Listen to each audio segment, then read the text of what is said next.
Hey there, welcome back, buddy. In this video, we are going to explore all the options that are available under lead setting in Salesforce. Let's get started. Now, if you're searching for lead setting in the quick find, you will be landing into this page. And as I said, we are going to explore all of this option available under this particular page. Now, starting with lead queue setting, in order to understand this particular functionality, you should be knowing what is lead assignment rule first of all. If you're not sure what is lead assignment rule, check out my previous video where I have clearly explained about lead assignment rule. Okay. Now, let's say you are having a lead assignment rule, and if a lead doesn't satisfy any of this condition, then Salesforce will be assigning user or the queue selected over here as the default lead owner. And usage of this particular checkbox is that whenever the default owner is been assigned as the lead owner, that particular owner will be notified via email. Now to demonstrate this, I'm going to create a lead such a way that it doesn't satisfy any of the lead assignment rule entry criteria. And let's see who is the lead owner for that particular lead. Okay, for example, I'm creating one lead, and here I'm making sure to check this particular checkbox so that when I'm creating a lead based on the lead assignment rule, it will be assigning the owner. Let me click on save, and here you can see the lead owner is assigned based on this particular default lead owner. Now, as this particular checkbox is enabled, the default lead owner would have received an email as well. Now, coming to lead conversion setting, starting with require validation for converted leads. If this particular checkbox is enabled, upon the lead conversion, the validation rules that are there in account, contact, and opportunity will be fired. If this checkbox is disabled, it won't be firing. So, in order to understand the functionality of this particular checkbox, I have a scenario. So, for example, let's say I have a validation rule on opportunity, which will be fired when no value is provided in the amount field. So let's say I'm converting this lead to account, contact, and opportunity. Now let me just try to convert this. And here we can see the validation rule, which is there on opportunity, is getting fired. Now let's say I'm disabling this particular option, which means that I'm saying Salesforce that whenever I'm converting the lead, do not fire any validation rule, which is there in account, contact, or opportunity. Okay. Now that I have disabled, the expectation is that it should be allowing me to convert this lead. Okay. Let me try to convert. Awesome. The lead got converted. Let me check the opportunity. And here you can see the amount is still empty. So this is how this particular option require validation for converted lead functions. Now coming to the second option, which is preserve lead status. To be honest with you, I did some R&D, but I didn't got any specific article explaining the functionality of this particular checkbox. I got some articles from a Reddit post, but when I tried to test the functionality which is mentioned over there, it didn't work out for me. So for now, let's skip this option and move on to the next option, which is enable conversions for Salesforce Mobile. So if you want your users to convert the lead using Salesforce Mobile application, you can enable this particular option. Straightforward. Now moving on to the next option, which is hide opportunity section of convert lead window. So what they're saying is that if I enable this particular option, whenever you're trying to convert a lead, we'll be seeing this window, right? So in case if you're enabling this option, this particular opportunity section will not be shown up to the user. Okay, let's test them out. Let's say I'm enabling this and I'm saving it. Let me just quickly hard refresh it. And I'm trying to convert this lead. And now you can see the opportunity section is not visible to the end user. Now one question, if I'm converting, will the opportunity gets created or not? Let's test them out. And here you can see the opportunity is not getting created at all. Awesome. So this is how this particular checkbox functions. Now moving on to the next checkbox, which is select don't create an opportunity by default in convert lead window. Okay, for that I have to disable this particular option, then only I can demonstrate. Let me quickly hard refresh it over here. And in the convert window, we are seeing this particular option, right? Don't create an opportunity upon conversion. If you want this particular checkbox by default to be enabled, you have to enable this particular option. So, which is select don't create an opportunity by default. Okay, let me enable it and I'm saving this. Now let me quickly refresh and check whether it is by default enabled or not. Okay, now I'm trying to convert this lead. And now you can see this particular checkbox is by default enabled.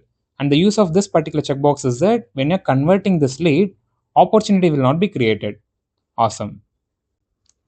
Now moving on to the next option, which is create a task during lead conversion when subject is blank. So basically this option is helpful in the classic experience only. So let me just demonstrate it to you so that you will clearly understand. So for that, let me navigate to the classic experience first. Now let me try to convert a lead.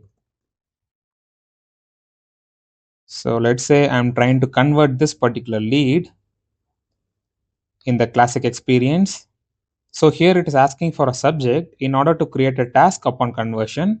Now let's say I'm trying to convert this, and if I'm scrolling down, here in the open activities, you're not seeing any task at all, right? Now let's say in contrast, I'm enabling this particular option and I'm clicking on save. Now let me try to convert one another lead record. I'm so bad at navigating in classic experience. I haven't used at all. Okay, now let me try to convert one another lead. Now again, I'm not providing any subject for the task. Now I'm converting it. But if I'm scrolling down, here in the open activities, I can see a task has been created without subject. So that's the use of this particular option, which is create a task during lead conversion when subject is blank as well. Now this option is useful only in the classic experience because let's say I'm disabling this option and I'm saving it.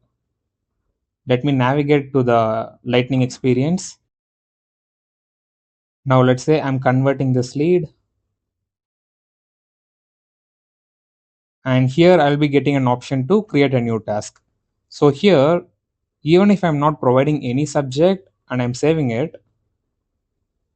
and let me check the account, still I can see a task has been created even though I haven't provided any subject, and also this particular option is disabled. So which confirms that this option is helpful only in the classic experience and not in the lightning experience. Now coming to next option, which is the behavior used when applying assignment rules to manually created records. So in order to understand this, let me just demonstrate a scenario. Before that, let me show you my lead assignment rule. So basically here you can see I have a pick list field in the lead. So whenever this is equals to development, I'm assigning this lead to myself. Okay. Now let me create one lead and demonstrate it to you. So let's say I'm creating a lead with corporate as the record type. I'm giving some name, and I'm making sure I'm selecting development in the course interested in pick list. And also I'm enabling this particular option so that upon saving the lead record, the owner will be assigned based on the lead assignment rule. Okay, I just saved the lead record, and here you can see based on the lead assignment rule, the lead has been assigned to me. But here you can see, even though when we created the lead, we selected the corporate as a record type, here it got automatically converted to individual record type. The reason behind the scene is that here in the lead setting, this particular option is enabled, right? Override the existing record type with the assignee's default record type. So here my profile is system admin, and here you can see the default record type is individual for the lead object. So that's the reason this particular leads record type automatically got converted to individual record type. Now let's say I'm changing the option to keep the existing record type itself, and I'm saving it. Now let me create one another lead, and I'm selecting corporate as the record type. Let's say send will be the name, and I am making sure to select development in the course interested in, so that as per the lead assignment rule, it will be assigning it to me. Also, I'm enabling this checkbox and I'm saving it. So here you can see the lead owner assignment was successful as per the lead assignment rule, and also you can see the record type didn't got converted automatically. So that's the functionality of this particular option, which is the behavior used when applying assignment rule to manually created records. Now moving on to the next option, which is org-wide merge and delete. Let's say if your OWD of lead is public read write, and if you want your internal users to merge and delete the duplicate leads, you have to enable this particular option. So in order to demonstrate, I have already created two leads with the same email address. Let me just show you that. So here you can see I have created two leads with the same email address, so that Salesforce will be detecting that as duplicate records, and I can merge these two duplicate records into one record. So as a system admin, you can see I'm allowed to merge these two duplicate records even without enabling this particular option. This is because in the system admin profile, I have a modify all record permission, right? And that's the reason even without selecting that option, I can able to merge the records. But that's not the case for all the internal users, right? You won't be giving modify all permissions for all the internal users. So for example, here I have logged in as a sales rep dev specialist user whose profile is internal users, and for this profile I haven't enabled this particular option. Now let me try to merge the duplicate records, and let me try to merge it, and here you can see I'm getting a warning stating that you don't have permission to merge this record. Okay, now let me enable this particular option, which is R wide merge and delete, and I'm saving it. Going back to the Edge browser where I have logged in as the sales dev specialist user, let me refresh it once, and now let me try to merge the duplicate records. And here you can see now it is not throwing any warnings, it is allowing me to merge and delete the duplicate records. But remember, in the profile level we need at least the delete permission in order for merging and deleting the duplicate lead records. Let's say I'm removing the delete permission from the internal user profile and I'm saving it. Okay, it got saved. Now going back to the Edge browser where I have logged in as that particular sales rep user whose profile is internal users. Now let me refresh the screen. So even though that particular org wide merge and delete option is enabled, but as I remove the delete permission from the profile level, let's see whether it is allowing me to merge or not. If I'm trying to merge, here you can see I'm getting a warning. Now I hope you would have understood what is the use of this particular option, which is org wide merge and delete. Awesome. Now coming to the next option, which is notify new lead owner when updated via Apex. So the usage of this particular checkbox is that whenever the lead owner is getting updated via Apex, if you want to notify the new lead owner, you have to enable this particular option. Now this option is disabled, right? Now let's say I'm going to update this particular lead's owner to sales rep admin user whose email address is this particular Yopmail. Okay. Currently you can see the Yopmail is empty. Now let me use the developer console to update the leads owner. I'm executing it. And if I'm coming back to this particular lead, let me refresh and check whether the lead owner has been modified or not. And here I can see the lead owner has been successfully modified. Now let me check the Yop mail. And here you can see I didn't receive any notification, right? Now let me enable this particular option and I'm saving it. Now let me transfer this lead to myself so that I can update it again. Okay, I have transferred it. Let me execute the code once again to change the owner via Apex. Let me refresh and check. And here you can see the owner has been modified successfully. Let me go back to the Yopmail and I'm refreshing here. And here you can see the new owner has been notified via email. And that's the purpose of this particular checkbox. Notify lead owner when updating via Apex. I just got a question whether this particular notification will be triggered only when updating via Apex or also when we are updating via Flow as well. So that's the reason I have created one flow. Let me show you that. Before that, let me change the lead owner back to myself so that we can change the owner via flows.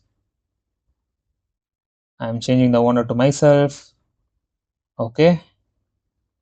And here I am debugging the flow.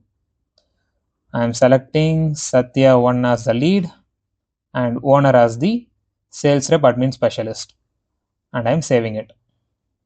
So if I'm coming back to the lead and I'm refreshing it, here you can see the lead owner has been updated successfully.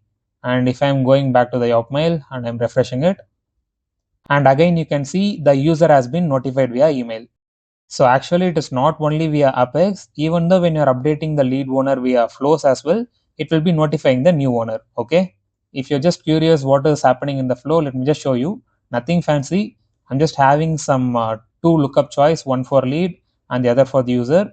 Based on the user selection, I'm just updating the leads owner. Okay. Now coming to the final option which is there in the lead setting, which is use LinkedIn lead sync APIs with lead forms. So basically we are having web to lead form, right? Similarly, we have a inbuilt functionality to sync the leads which are coming from the LinkedIn to Salesforce. But unfortunately, I'm not having the LinkedIn advertisement account in order to demonstrate for you. But remember, if you want to sync the leads from LinkedIn to Salesforce, we have to enable this particular checkbox. And yes, I hope now you have got a clear understanding of each and every option there in the lead setting. And yes, that's it for this video. See you next video. Thank you. Bye bye.